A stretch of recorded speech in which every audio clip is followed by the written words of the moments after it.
Hello friends, എല്ലാവർക്കും trade four ലിവിങ്ങിൻ്റെ മറ്റൊരു അധ്യായത്തിലേക്ക് സ്വാഗതം. അപ്പോൾ നമ്മളിന്ന് ഡിസ്കസ് ചെയ്യുന്നത് രണ്ട് പ്രധാനപ്പെട്ട ടേംസിനെ കുറിച്ചിട്ടാണ്. അതായത് FDI ആൻഡ് FII.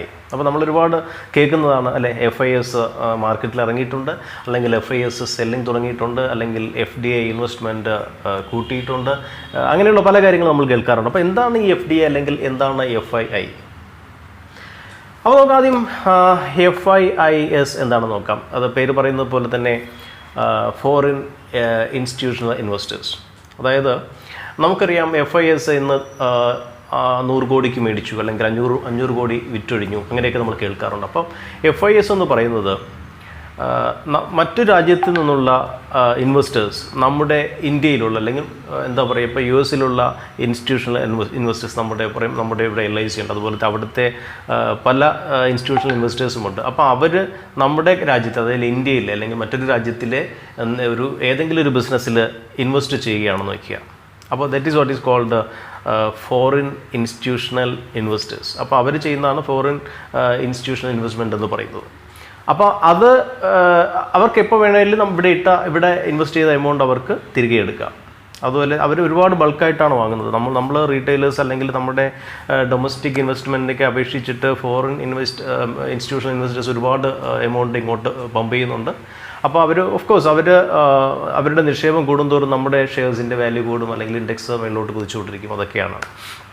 പക്ഷേ ഇവിടെ വേറൊരു കാര്യം എന്ന് പറയുന്നത്, നിങ്ങൾക്ക് വളരെ വ്യക്തമായിട്ട് മനസ്സിലാകണമെങ്കിൽ നമ്മുടെ LIC ഉണ്ട്. നമ്മുടെ LIC എന്ന് പറയുന്നത് ഇന്ത്യയുടെ ഡൊമസ്റ്റിക് ഇൻസ്റ്റിറ്റ്യൂഷണൽ ഇൻവെസ്റ്റേഴ്സാണ് അല്ലേ. അപ്പോൾ നമ്മുടെ LIC എന്ത് ചെയ്യുന്നത് വെച്ചാൽ, ഫോർ എക്സാമ്പിൾ നമ്മുടെ LIC അമേരിക്കയിലെ ആപ്പിളിൻ്റെ കമ്പനിയിൽ ഷെയർസ് മേടിക്കുകയാണ്, അല്ലെങ്കിൽ ഇൻവെസ്റ്റ് ചെയ്യുകയാണ്. അപ്പോൾ അവരെന്ത് ചെയ്യുന്നു,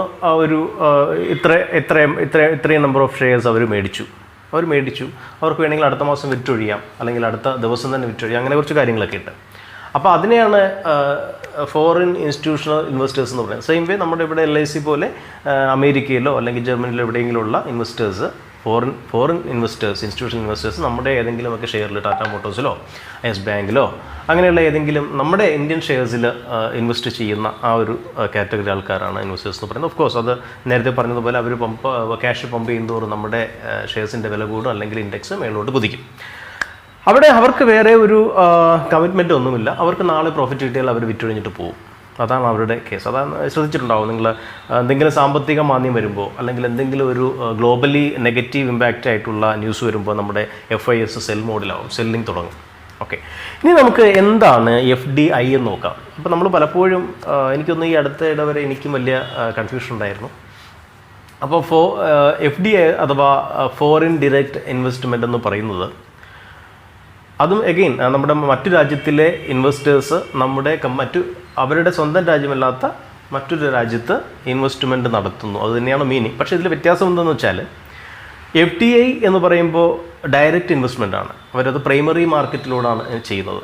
അപ്പോൾ ഫോർ എക്സാമ്പിൾ നമ്മുടെ LIC ഇവിടുത്തെ നമ്മുടെ ഡൊമസ്റ്റിക് ഇൻവെസ്റ്റേഴ്സാണ്. LIC എന്ത് ചെയ്യുന്നു, US ആപ്പിളിൻ്റെ ഷെയർസ് ഓൺ ചെയ്യുന്നു. ജസ്റ്റ് വാങ്ങുകയല്ല, അവിടെ കുറേ ഫോർമാലിറ്റീസ് ഉണ്ട്.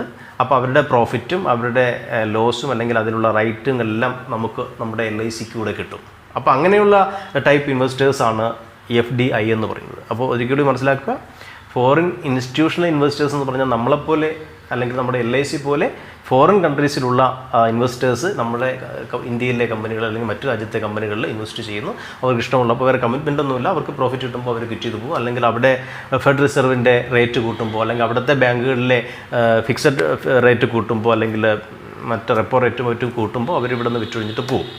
അപ്പോൾ FDIക്കാരാണെങ്കിൽ അവർക്ക് അങ്ങനെ ചെയ്യാൻ പറ്റില്ല. ബിക്കോസ് അവരും ആ കമ്പനിയുടെ ഓണേഴ്സാണ്. ബിക്കോസ് അവർക്ക് അതിൽ ഒരു ഉത്തരവാദിത്വമുണ്ട്. അവർക്ക് അങ്ങനെ ഇട്ടിട്ട് പോകാൻ പറ്റില്ല. ഫോർ എക്സാമ്പിൾ ഞാനും ചേർന്ന് ഒരു കമ്പനി സ്റ്റാർട്ട് ചെയ്ത് വയ്ക്കുക.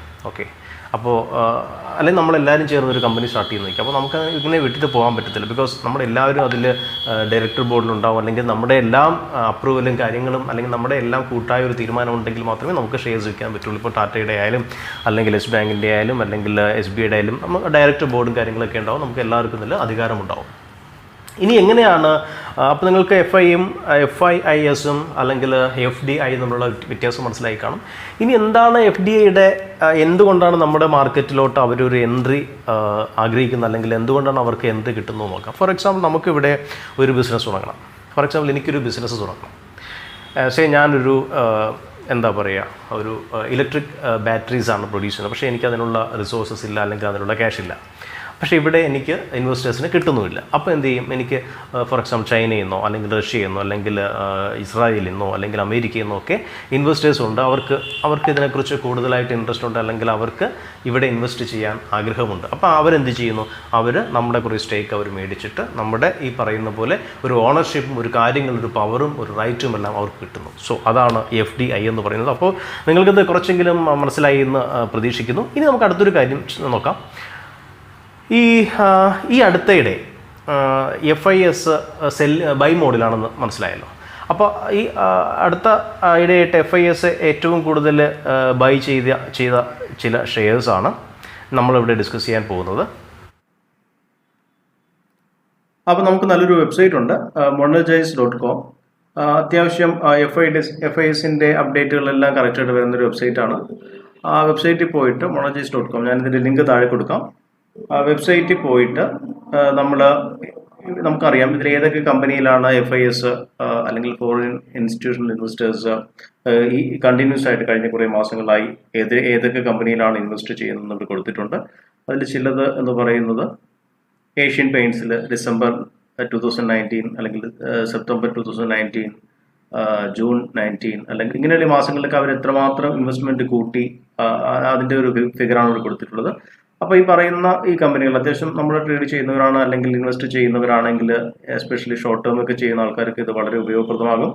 അപ്പോൾ Asian Paints, Birla corporations, CSC, Carborundum, Procter and Gamble, Garware, IFB, ഇങ്ങനെ ഒരുപാട് കമ്പനീസ് ഉണ്ട്. അതൊക്കെ ജസ്റ്റ് നോക്കുക.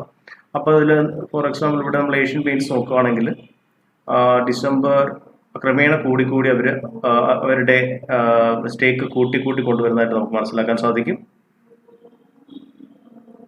അതുപോലെ തന്നെ ഇപ്പോൾ സെസ്ക് ആണെങ്കിൽ 11, 13, 15, 17, 18. അപ്പോൾ ഇത് ക്രമേണ കൂടുന്ന, അവരുടെ സ്റ്റേക്ക് കൂടുന്ന കമ്പനികൾ വളരെ നല്ലതാണ്. എന്നാൽ കുറയുന്നത് വേണമെങ്കിൽ നമുക്ക് അത് നെഗറ്റീവായിട്ട് എടുക്കാം. ഇപ്പോൾ കുറയുന്നത് ഇപ്പോൾ ഇതിൽ അത്യാവശ്യമെല്ലാം നല്ല കമ്പനീസാണ്. അവരുടെ സ്റ്റേക്ക് കൂട്ടിക്കൊണ്ടുവരികയാണ് ചെയ്യുന്നത്. സീൽ കണ്ടോ, സീൽ എൻ്റർടൈൻമെൻ്റ് ഏകദേശം 41.52, 44, 47, 40, 64 വരെ അവരുടെ സ്റ്റേക്ക് ആക്കിയിട്ടുണ്ട്. കാരണം അവരുടെ നമ്മുടെ പ്രൊമോട്ടേഴ്സൊക്കെ ഇതൊക്കെ വിറ്റ് മാറി കടം കൊണ്ട്. അപ്പോൾ ഈ ഫോറിൻ FIS ഇതൊക്കെ ആഡ് ചെയ്യുന്നുണ്ട്. പക്ഷേ ഇതൊക്കെയാണെങ്കിൽ അവർ ആഡ് ചെയ്യുന്നത് 1-2 മാസത്തേക്കെന്നല്ല, ചിലപ്പോൾ മാസങ്ങളും വർഷങ്ങളും എടുക്കും. അപ്പോൾ നമ്മളൊരു ഷോർട്ട് ടേം അല്ലെങ്കിൽ ലോങ് ടേം എടുക്കുന്ന ആൾക്കാർക്ക് മാത്രമാണ് ഇത് കൂടുതലായിട്ട് ഉപയോഗപ്പെടുക. അതുപോലെ ഇത്തരം ഷെയർസ് എപ്പോഴും നമുക്ക് എന്തായാലും ഇൻവെസ്റ്റ്മെന്റിന് പരിഗണിക്കാവുന്നതാണ്. അല്ലെങ്കിൽ പല കാര്യങ്ങൾ നമുക്കറിയാം, ഫണ്ടമെന്റലും ടെക്നിക്കൽ എല്ലാ അനാലിസിസ് ഒക്കെ ചെയ്തിട്ടാണ് നമ്മൾ എടുക്കുന്നത്. പക്ഷെ ഇതൊരു എന്താ പറയുക കാര്യമായിട്ട് നമ്മൾ എടുക്കുക. അതുപോലെ തന്നെ ഇവിടെ കുറച്ച് കമ്പനീസ് ഉണ്ട്. However, there are nearly 65 companies in which FIS have consistently been selling. അപ്പോൾ Force Motors, bio corporation, Tata coffee, Gujarat alkalies, Grasim, Hindalco, Gillette India, ITC, അപ്പോൾ തുടങ്ങിയ കമ്പനികളിലൊക്കെ അവർ സ്റ്റേക്ക് കുറച്ചുകൊണ്ട് വരുന്നുണ്ട്. അപ്പോൾ അത് നോക്കുക. അപ്പോൾ അവർ വിൽക്കുന്നതും വാങ്ങുന്നതും എല്ലാം നമുക്ക് മനസ്സിലാക്കാൻ സാധിക്കും. അതനുസരിച്ച് നമുക്ക് നമ്മുടെ ട്രേഡ് സെറ്റ് ചെയ്യാൻ സാധിക്കും. അപ്പോൾ അവരുടെ സ്റ്റേക്ക് കുറച്ചു കൊണ്ടുവരുന്ന കമ്പനീസാണ് ഇതൊക്കെ. ഞാനിപ്പോൾ എല്ലാത്തിലും ഓരോന്നോരോന്നായിട്ട് എടുക്കുന്നില്ല. TC എക്സ്പ്രസ്, ആദിത്യ ബിർള, ഇപ്പോൾ നോക്കിയാൽ മനസ്സിലായി. TCA ആണെങ്കിൽ ഏകദേശം 4.37, 4.13, 3.95, 3.55 അങ്ങനെ കുറഞ്ഞു വരികയാണ് അവരുടെ സ്റ്റേക്ക്. ഇപ്പോൾ December 18, അതുപോലെ തന്നെ March 19, June 19, September 19, December 19 ആ ഒരു ഇതാണ് കൊടുത്തേക്കുന്നത്. ഇപ്പോൾ ട്രെൻഡ് ആണെങ്കിൽ പോലും 23.14 December 18, അതുപോലെ 22.9, then 22.13, 20.98, 20.9. അപ്പോൾ നമുക്കൊരു ഗ്രാജുവലി ഈ ഷെയർസുകളുടെ ഒരു എന്താ പറയുക DAS അല്ലെങ്കിൽ നമ്മുടെ ഡൊമസ്റ്റിക് ഇൻവെസ്റ്റേഴ്സ്, അതായത് LIC പോലുള്ള അല്ലെങ്കിൽ മറ്റ് ഫണ്ട് ഹൗസുകളൊന്നും ഈ ഷെയർസ് കൂടുതലായിട്ട് അക്യുമുലേറ്റ് ചെയ്തില്ല എങ്കിൽ ഒരുപക്ഷെ നല്ലൊരു ഡ്രാസ്റ്റിക് ആയിട്ടുള്ള ഒരു ഫോൾ വരാൻ ചാൻസ് ഉണ്ട്. അപ്പോൾ ഇതുകൂടി ഒന്ന് മനസ്സിലാക്കിയിരിക്കുക. നമ്മുടെ മറ്റു വീഡിയോകളിൽ പറഞ്ഞതുപോലെ തന്നെ നമ്മുടെ ചെക്ക് ലിസ്റ്റ് ഉണ്ടാവും. നമുക്ക് ഒരു നല്ല ഷോർട്ട് സ്റ്റോക്ക് എങ്ങനെയാണ് പിക്ക് ചെയ്യേണ്ടതെന്ന ഒരു ചെക്ക് ലിസ്റ്റ് ഉണ്ടാവും. ഞാൻ പറയാം, like fundamental analysis, technical support, അതായത് ഏത് സപ്പോർട്ടിൽ നിന്നാണ് ബൗൺസ് ചെയ്യുന്നത്, അല്ലെങ്കിൽ അതിന്റെ ഡെപ്റ്റ്, അതല്ലെങ്കിൽ കണ്ടിന്യൂസ് ആയിട്ടുള്ള സെയിൽസ് ഗ്രോത്ത്, അല്ലെങ്കിൽ ആ കമ്പനി എങ്ങനെ പെർഫോം ചെയ്യുന്നു, അതിന്റെ ഗ്ലോബലി അതിന്റെ ഒരു വിസിബിലിറ്റി എങ്ങനെയാണ്, അല്ലെങ്കിൽ നമ്മൾ സ്ഥിരം കാണുന്നത്, അല്ലെങ്കിൽ നമ്മുടെ ജീവിതത്തിൽ എന്തെങ്കിലും ഇമ്പാക്ട് ചെയ്യുന്ന സാധനങ്ങളാണ്, അതെല്ലാം നോക്കുക. അതുപോലെ തന്നെ ഇതിലൊരു പ്രധാനപ്പെട്ട ചെക്ക് ലിസ്റ്റ് പെടുത്താൻ പറ്റുന്ന ഒരു കാര്യമാണ് FISന്റെ എൻട്രി. FIS എൻട്രി എടുക്കുന്ന സാധനങ്ങൾ നമുക്ക് അത്യാവശ്യം നമുക്ക് ഒരു സ്റ്റോപ്പ് ലോസ് ഒക്കെ ആയിട്ട് മേടിച്ചാൽ വലിയൊരു അബദ്ധമൊന്നും പറ്റത്തില്ല. എഗെയിൻ സ്റ്റോപ്പ് ലോസ് എന്ന് പറയുന്ന ഒരു പ്രധാനപ്പെട്ട കാര്യം തന്നെയാണ്. അപ്പോൾ നിങ്ങൾക്ക് എന്തായാലും FIS എന്താണ്, അല്ലെങ്കിൽ FDI ഇൻവെസ്റ്റ്മെന്റ് എന്താണെന്ന് മനസ്സിലാക്കണം. അതുപോലെ തന്നെ FISന്റെ ഈ കഴിഞ്ഞ ചില വർഷങ്ങളിൽ അല്ലെങ്കിൽ കഴിഞ്ഞ ചില മാസങ്ങളിൽ FIS ഏത് സ്റ്റോക്സിലാണ് അവരുടെ സ്റ്റേക്ക് കൂട്ടിക്കൊണ്ടുവരുന്നത് മനസ്സിലാവും. അത്തരം കാര്യങ്ങൾ നമ്മുടെ ഇൻവെസ്റ്റ്മെന്റ്, നമ്മുടെ പേഴ്സണലായിട്ട് നമ്മൾ ബയസ് ആയിട്ടുള്ള അല്ലെങ്കിൽ നമ്മൾ ഫോളോ ചെയ്യുന്ന സ്റ്റോക്കുകൾ അവരുടെ സ്റ്റോക്കുകളിലുണ്ടോ എന്നൊക്കെ നോക്കുക. അപ്പോൾ ഇങ്ങനെയൊക്കെ നോക്കുമ്പോൾ നമുക്ക് ഒരു എന്താ പറയുക, സ്റ്റോക്കുകളുടെ ഒരു ട്രെൻഡും കാര്യങ്ങളൊക്കെ ഒന്ന് മനസ്സിലാവും. ട്രെൻഡ് എന്ന് വെച്ചാൽ അത് അറ്റ്ലീസ്റ്റ് അതിനെ മുന്നോട്ട് പോകാൻ സാധ്യതയുണ്ടോ എന്ന്. കാരണം ഞാനിത് പറയുന്നത് നമ്മളിപ്പോൾ പറയുന്ന ചെറിയൊരു എളുപ്പ വഴിയാണ്. കാരണം ഈ FIS എന്ന് പറയുന്നത് കണ്ണുമടച്ചിട്ട് നമ്മളെ പോലെയുള്ള റീറ്റെയിലേഴ്സിനെ പോലെ കണ്ണുമടച്ചിട്ട് ഷെയർസ് മേടിക്കുന്ന ആൾക്കാരിൽ FIS ഈ വീഡിയോയുടെ ലെങ്ത് കൂടുന്നുണ്ട്. പക്ഷേ എനിക്ക് തോന്നുന്നു ഇത് ഉപയോഗപ്രദമാണ് എന്ന് തോന്നുന്നു. കാരണം നമ്മൾ ഇതൊക്കെ ചെയ്താൽ ഒരുപക്ഷെ നമുക്ക് ഇനി വലിയൊരു ലോസ് ഒന്നും സംഭവിക്കാനുള്ള ചാൻസ് കുറവാണ്. നമ്മൾ ഈ കാര്യങ്ങളൊക്കെ ഒന്ന് മനസ്സിലാക്കിയിരുന്നാൽ, അതുകൊണ്ട് 2-3 മിനിറ്റ് കൂടിയാൽ എന്നോട് ക്ഷമിക്കുക. കാരണം ഈ FIS എന്ന് പറയുന്നത്, അല്ലെങ്കിൽ FDI ആൾക്കാർ എന്ന് പറയുന്നത്, ഈ നമ്മുടെ മാർക്കറ്റിനെ കുറിച്ച് നന്നായിട്ട് പഠിക്കുകയും അതിനെ അപഗ്രഥിക്കുകയും അതിന്റെ എല്ലാ പോസിബിലിറ്റീസ് അനലൈസ് ചെയ്യുകയും ചെയ്യുന്ന ആൾക്കാരാണ്. സോ അവരെന്തെങ്കിലും മേടിച്ചാൽ, അപ്പം അവരെന്തെങ്കിലും മേടിക്കുന്നെന്ന് പറയുന്നതിനേക്കാളും ഈ പറയുന്ന സാധനങ്ങളൊക്കെ വളരെ ക്ലിക്ക് ആയിട്ടുള്ളതാണ്, അല്ലെങ്കിൽ ഭയങ്കര മൂവുള്ളതാണ്, അല്ലെങ്കിൽ അതിന്റെ സെയിൽസ് ഗ്രോത്തും പ്രോഫിറ്റബിലിറ്റിയും എല്ലാം തന്നെ കൂടുതൽ, അല്ലെങ്കിൽ ഡെപ്റ്റ് കുറവായിട്ടുള്ള കമ്പനികളൊക്കെയാണ്. ഈവൻ ചില കമ്പനികൾക്ക് ഡെപ്റ്റ് ഉണ്ടെങ്കിൽ പോലും അതിന്റെ ഫ്യൂച്ചറിനെ ഡിപ്പെൻഡ് ചെയ്തിട്ടാണ് അവർ ക്യാഷ് ഇറക്കുന്നത് അല്ലെങ്കിൽ സ്റ്റേക്ക് കൂട്ടുന്നത്. അപ്പൊ ഞാൻ പലപ്പോഴും പറഞ്ഞിട്ടുണ്ട്, നമ്മൾ ഷെയർ മാർക്കറ്റിന്റെ ഒരു മനോഹാരിത എന്ന് പറയുന്നത് ലോങ് ടേം ആണ്, അല്ലെ? നമ്മൾ ഇന്നിട്ട് നാളെ എടുക്കുന്നതോ അല്ലെങ്കിൽ ഇൻട്രാഡേ കളിച്ച് കുറച്ച് പൈസ കളയുന്നതോ അല്ല ഷെയർ മാർക്കറ്റിന്റെ യഥാർത്ഥ കൽപ്പം എന്ന് പറയുന്നത്. ലോങ് ടേം ആണ്, അല്ലെങ്കിൽ അറ്റ്ലീസ്റ്റ് ഷോർട്ട് ടേം ആണ്, ഈവൻ അറ്റ്ലീസ്റ്റ് BTST ആണ്. അപ്പൊ ഇങ്ങനെയുള്ള കാര്യങ്ങളൊക്കെ നമ്മുടെ FISന്റെ എൻട്രി അല്ലെങ്കിൽ അവരുടെയൊക്കെ സ്റ്റേക്കിനെ അനലൈസ് ചെയ്ത് നമ്മൾ മാർക്കറ്റിലോട്ട് ഇറങ്ങുകയാണ് എങ്കിൽ നമുക്ക് മനസ്സിലാക്കാൻ പറ്റുന്നത്, അല്ലെങ്കിൽ നമ്മൾ മനസ്സിലാക്കേണ്ട കാര്യം എന്ന് പറയുന്നത്, ഇതൊക്കെ ലോങ് ടേമിൽ നമ്മൾ അക്യുമുലേറ്റ് ചെയ്യേണ്ട സ്റ്റോക്കാണ്. എന്ന് വെച്ചാൽ നാളെ പോയി കാണുന്ന വിലയ്ക്ക് ഏഷ്യൻ പെയിന്റ്സ് മേടിക്കണം എന്നല്ല പറയുന്നത്. അടുത്ത ഒരു ഡിപ്പ് വരുമ്പോൾ, അല്ലെങ്കിൽ അടുത്തൊരു നെഗറ്റീവ് ന്യൂസ് വരുമ്പോൾ, ഈ പറയുന്ന ഷെയർസിൽ ചിലതെങ്കിലും പിക്ക് ചെയ്യുന്നത് അതിന്റെ സെക്ടറും അതിന്റെ ഗ്രോത്തും അതിന്റെ എന്താ പറയുക, ഏതാണോ ഷെയർസ് നമുക്ക് വേണ്ടത്. അപ്പോൾ ഞാൻ പറഞ്ഞിട്ടുണ്ടല്ലോ, ഓരോ മെറ്റൽ സെക്ടർ ഉണ്ട്, അല്ലെങ്കിൽ ഫിനാൻഷ്യൽ സെക്ടർ ഉണ്ട്, അല്ലെങ്കിൽ ബാങ്കിങ് സെക്ടർ ഉണ്ട്, അല്ലെങ്കിൽ ഇറിഗേഷൻ സെക്ടർ ഉണ്ട്, അല്ലെങ്കിൽ എന്റർടൈൻമെന്റ് സെക്ടർ ഉണ്ട്, മീഡിയ സെക്ടർ ഉണ്ട്. അപ്പോൾ ഇതിൽ നമുക്ക് ആവശ്യമുള്ള സെക്ടർ, നമ്മൾ ഫോളോ ചെയ്യുന്ന സെക്ടർ നോക്കുക, അതിലിഷ്ടപ്പെട്ട നല്ല സ്റ്റോക്കുകൾ നോക്കുക, അത് ഇതിൽ ഉണ്ടോ എന്ന് നോക്കുക. അങ്ങനെ കമ്പയർ ചെയ്തിട്ട് അതിന്റെ ഡിപ്പിൽ സിപ്പ് മോഡൽ ആഡ് ചെയ്യുക, അല്ലെങ്കിൽ നമ്മൾ എപ്പോഴെങ്കിലും നമുക്കൊരു ഡിപ്പ് കിട്ടുമ്പോൾ, എൻട്രി കിട്ടുമ്പോൾ അങ്ങനെ ചെറുതായിട്ട് ആഡ് ചെയ്യുക. അപ്പോൾ ഈ വീഡിയോ നിങ്ങൾക്ക് ഇഷ്ടമായി എന്ന് പ്രതീക്ഷിക്കുന്നു. അപ്പോൾ എപ്പോഴും പറയുന്ന പോലെ, നിങ്ങൾ സബ്സ്ക്രൈബ് ചെയ്തിട്ടില്ലെങ്കിൽ താഴെ കാണുന്ന ബട്ടൺ പ്രസ് ചെയ്ത് സബ്സ്ക്രൈബ് ചെയ്യുക. ഒരു കമന്റ് ഇടാൻ മറക്കരുത്. മോശമാണെങ്കിൽ മോശമാണ്, നിർത്തിയിട്ട് പൊയ്ക്കൂടെ എന്ന് ചോദിക്കുക, കുഴപ്പമൊന്നുമില്ല.